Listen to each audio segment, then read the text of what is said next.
I gotta say, I'm pretty surprised here. There are a lot of differences between these, and they are not all good. Harbor Freight just released a new Bauer branded DA polisher, and in this video I'm going to test it, tear it apart, and compare it to the older Chicago Electric branded one they used to sell. I paid $59 for the Bauer after using a coupon. I've owned the older one for several years, and I paid right about 50 bucks. I used both of these side by side to compare them, and the new one is definitely louder and it vibrates a little bit more. That could be because the backing plate on the new Bauer is pretty wobbly, kind of warped, and definitely more wobbly than the old one. Also, the noise might be partially because I replaced the grease in the old one and added a lot more, but I don't know exactly how much that would have affected it. Right off the bat here, we can see some obvious differences in how the bodies of the tools are shaped and how the gear cases are cast. This is much more than a simple rebrand where they change the color and put a different sticker on it. One minor external detail here is they put this rubberized overmolding on the new Bauer. It's kind of a personal preference whether you like that or not. I can take it or leave it. One of the differences I noticed right away is the power cords. The old Harbor Freight here uses, if memory serves, an SJT cord.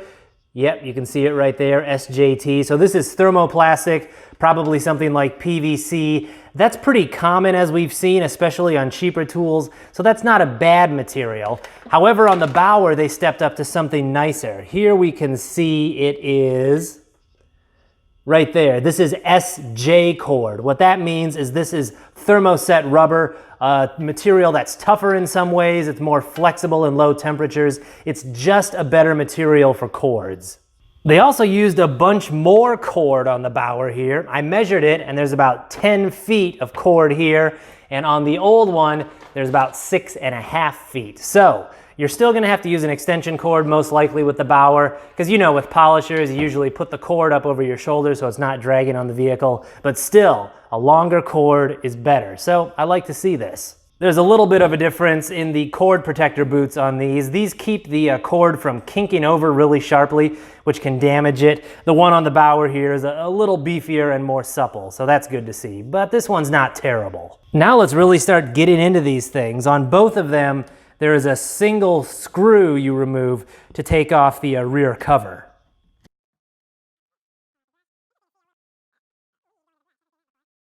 I might as well take the gear cases off now as well.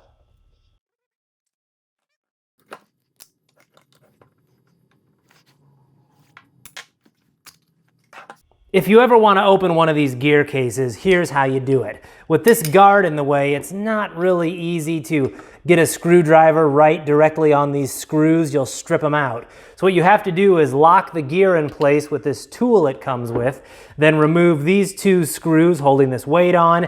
Then you can unscrew this entire counterweight, remove this guard, and then finally get to these 4 screws. Now in theory, if you had a really short right angle screwdriver, you could put it in here and remove these 4 screws, but I don't really think that would be that easy.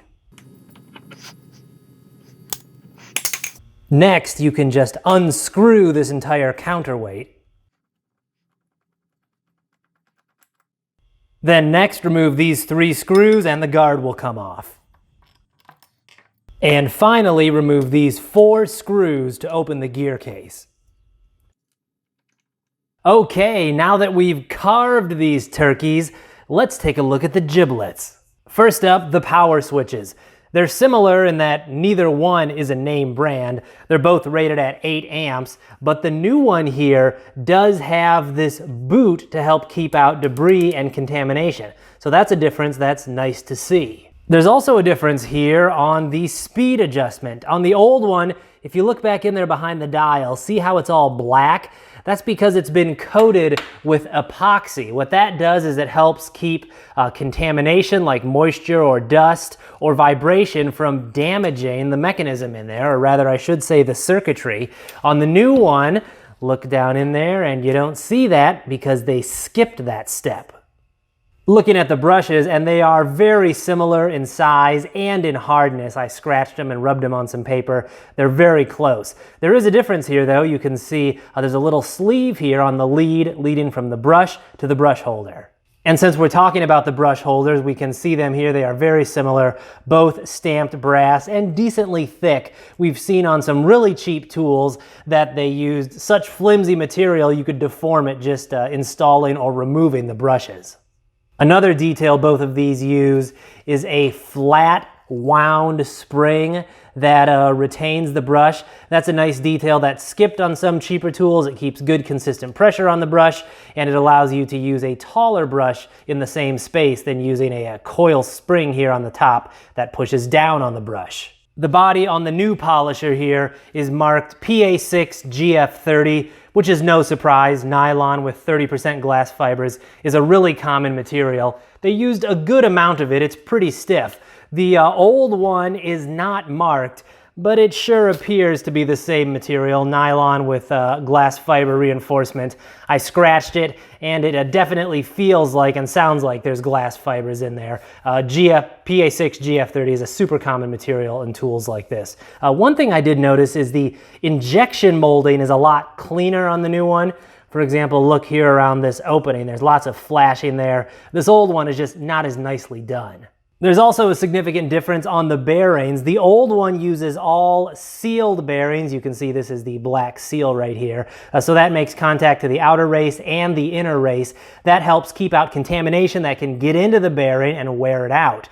There are some drawbacks to sealed bearings. For example, they have more drag, they create more heat because of that. But generally, we like to see sealed bearings, and it's what we usually see in better tools.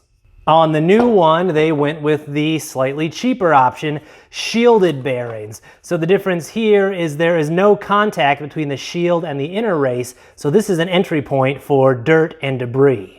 Neither one of these really uses a name brand bearing.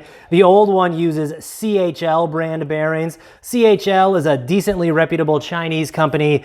They make it pretty clear that they have contracts supplying bearings for companies like Makita and Bosch. So this is a decent brand, but it's definitely not something like SKF or NSK. The new one uses a bearing brand that I've never heard of, a CHYB.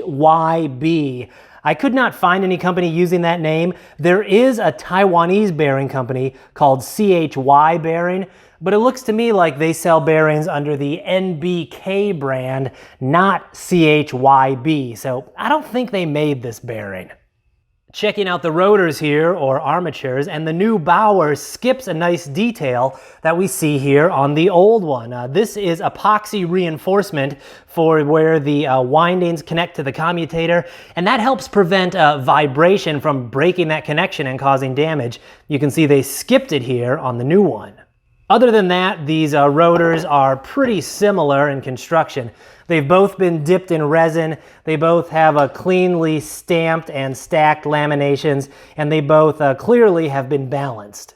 It is kind of weird that the old one has a non-directional fan. Polishers like this only spin one way, so it makes more sense here to have a directional fan that can more efficiently move air. When we look at the field windings here, we can see neither one has been epoxy coated.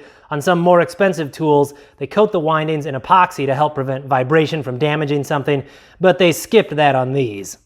There is something I noticed on the new one here. There's just like a wire down there that's not secured very well, and it's just kind of flapping in the breeze there. I don't really like to see that. That is a spot where some vibration could cause that to break and cause a failure. The Bauer was painted after it was cast, which is why you can see it has this darker color here. Looking at the grease here, and the old one originally used a cheap axle grease type material, which I have replaced with this fully synthetic wheel bearing grease. That might be one of the reasons the old one was a little bit quieter. On the new one here, they used a better material right out of the box. This is not the cheap stuff. It feels like it's either lithium grease maybe, or something fully synthetic similar to Super Lube. Either way, they stepped up a little bit on the material here. This is a nice detail that they included on the new one. There you can see that's a needle bearing that supports the shaft that goes through the main gear. On the old one, they just use a simple bushing there. Both of these use fully machined crown gears, and the machine work on these is pretty good. On some of the tools we've looked at in the past, we've seen ugly work where there was, for example, inconsistent or really crude machine marks on areas like this, or extra material around the holes because they were not drilled very cleanly, but we don't see anything like that on either of these. One thing that's weird about these polishers is the backing plates. This is the old one here. They're both marked 6 inches, but they're actually both smaller than that. But that's not what's strange about them. What is strange is they don't properly fit Harbor Freight's own polishing pads. I have one of them here.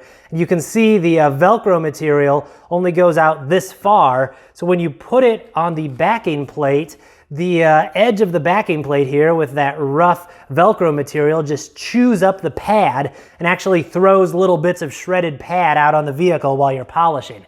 Now there are some ways to prevent that. For example, you can put tape around the edge of the pad here, or the backing plate rather. I have done that, but it doesn't work very well. Other people also recommend buying smaller backing plates if you want to use the Harbor Freight pads. I'll put a link to a popular Astro pneumatic one down in the description. So overall here, there are way more differences between these than I was expecting. For example, the new one here has a much nicer and longer cord. That's good to see.